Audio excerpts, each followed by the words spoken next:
미국 다우지수가 최근 블랙 먼데이 이후 33년 만에 10% 가까이 떨어졌습니다. 요즘 금융시장 보면 2008년 9월 금융위기 때가 생각나는데 그때 코스피 지수가 1500에서 900까지 떨어지는데 한 달이 걸렸으니 뉴스에서 패닉, 대공황, 실업, 경제위기 이런 부정적인 단어가 많이 나오고 그랬죠. 지금 상황도 심각해 보입니다. 제 주식도 같이 심각하고요.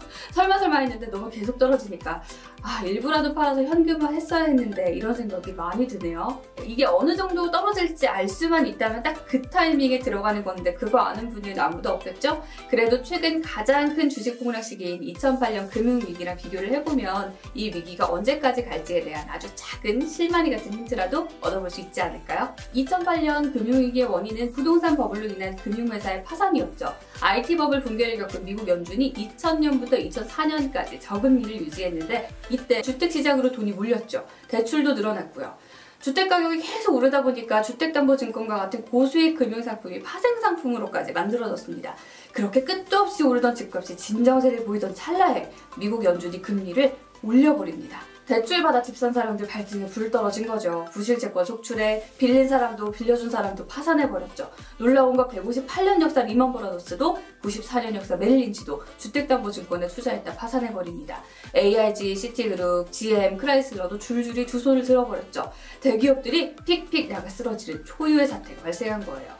여기까진 그냥 빙산의 일각이에요. 문제는 HSBC, BNP 파리바 이런 유럽은행들 심지어 우리 정부도 그 부실채권을 들고 있었거든요. 이 채권 안 들고 있으면 괜찮았냐? 그것도 아닌 게 미국, 유럽, 해외 자본이 유동성 경색에 주식을 팔아버리니까 환율 위기 오고 미국 소비자들의 소비가 줄어드니 수출길 막히고 금융규제 완화로 막대한 해외 부채를 갖고 있던 아이슬란드는요 완전 국가 부도 상태에 빠져버렸어요.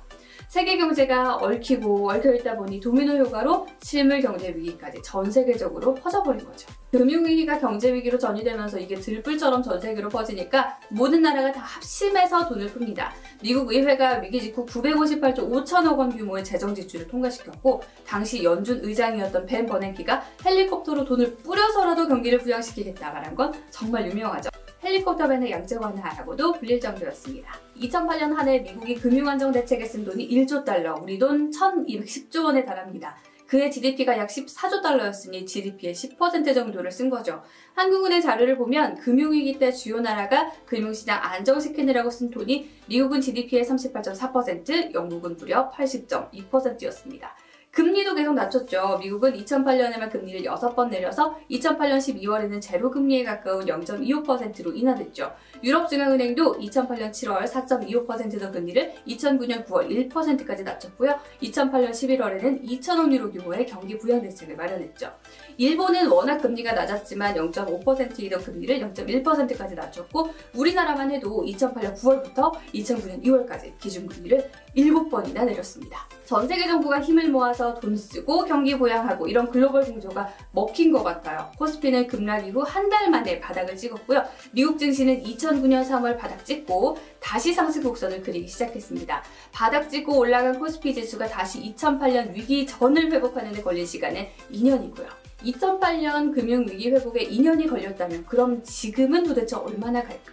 근데 사실 2020년의 위기는 2008년과는 완전 다른 상황이기 때문에 2008년을 참고만 하기엔 적절하지 않을 수 있습니다. 2008년과는 반대로 실물경제 위기가 금융위기로 전이된 것이기 때문인데요. 세계경제포럼이 지적한 것처럼 사람들의 욕심이 아닌 인간 존재 자체를 위협하는 질병이 문제이다 보니 그 영향력이 훨씬 더 광범위한 거죠. 인간은 사회적 동물이라 서로 교류하고 소통하고 분업하면서 부가가치를 많이 창출한 덕분에 이렇게 화려한 경제를 이룬 것인데 지금 건물 폐쇄되고 사람들 다 재택근무하고 이런 상황이니까 경제 자체가 어느 정도 마비된 거나 마찬가지인 더 심각한 상황입니다. 그때는 그래도 금리 낮추고 돈 풀고 할 수 있는 거 다 해서 경기 부양했다지만 지금 금리는 낮출 게 없어요. 유럽중앙은행 금리는 0%, 일본은행은 2016년 처음 마이너스가 됐고 여전히 마이너스 0.1%에 머물고 있어요. 은행에 돈을 넣어두면 연당 0.1%씩 잃는 거예요. 믿겨지시나요? 결국 정부 주머니에서 돈을 꺼내서 쓰는 방법밖에 없는데 정부비만 더 늘어나는 거고 결국 국민 세금 오르고 악순환에 되풀인 거죠. 글로벌 공조도 힘든 상태입니다. 위기 속에 중국 생산 활동이 줄어들면서 에너지 수요 감소 예측이 나왔죠. 원유 감산 필요성을 논의하기 위해 모인 석유 수출국 기구 오펙과 비오펙 국가들이 모인 오펙 플러스에서 원유 감산 합의에 실패하면서 일어난 유가 전쟁이 유가를 걸프전 이후 최악으로 떨어뜨리기도 했습니다.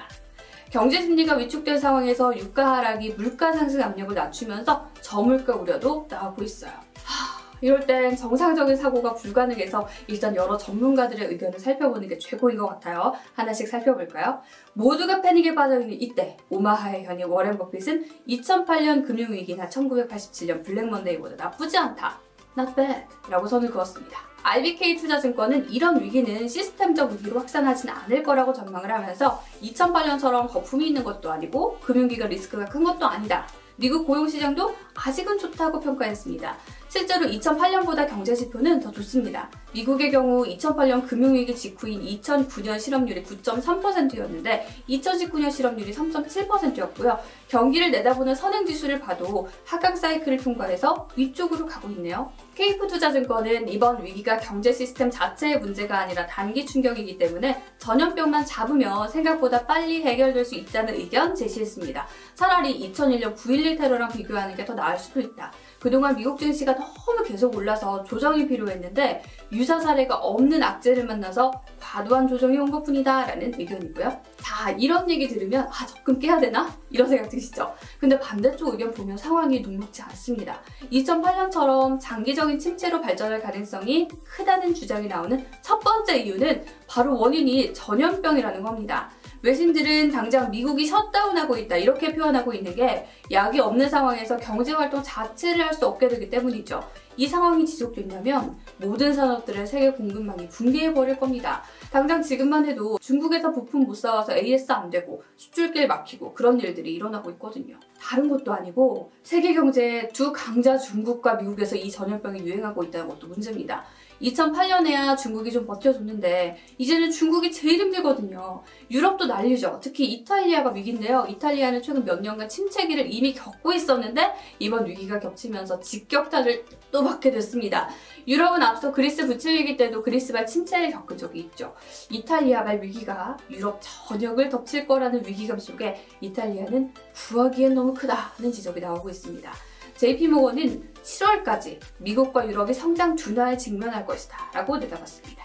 노벨 경제학상 수상자인 폴 크루그만 교수는 세계 경제가 영구 침체 단계에 진입할 거다 라고 경고했고요. 로버트 실러 예일대 교수도 이번 위기는 이전의 불안감 때문에 찾아온 위기와 달리 일상생활을 불가능하게 하고 많은 사람과 회사들의 실질 소득을 감소시킬 거라고 지적했습니다. 세계경제포럼은요, 전염병이 장기화되면 우리의 행동과 사업을 근본적으로 바꿔야 할 필요가 있거나 그게 아니어도 미래의 질병을 막기 위해 2008년 불경기 때보다 훨씬 더 긴 기간 동안 경제 회복 시간이 필요할 수 있다고 경고했죠. 호황이 있으면 불황이 있는 건 당연합니다. 위기는 반복해서 생기죠.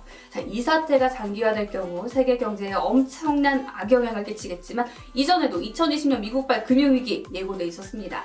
무작정 저가 매수를 할 것이냐, 보수적인 접근을 할 것이냐 고민될 때 과거 사례를 한번 생각해보면 어떨까 해서 여러분과 2008년 금융위기를 돌아봤어요. 여러분은 어떻게 보시나요? 댓글 많이 남겨주세요.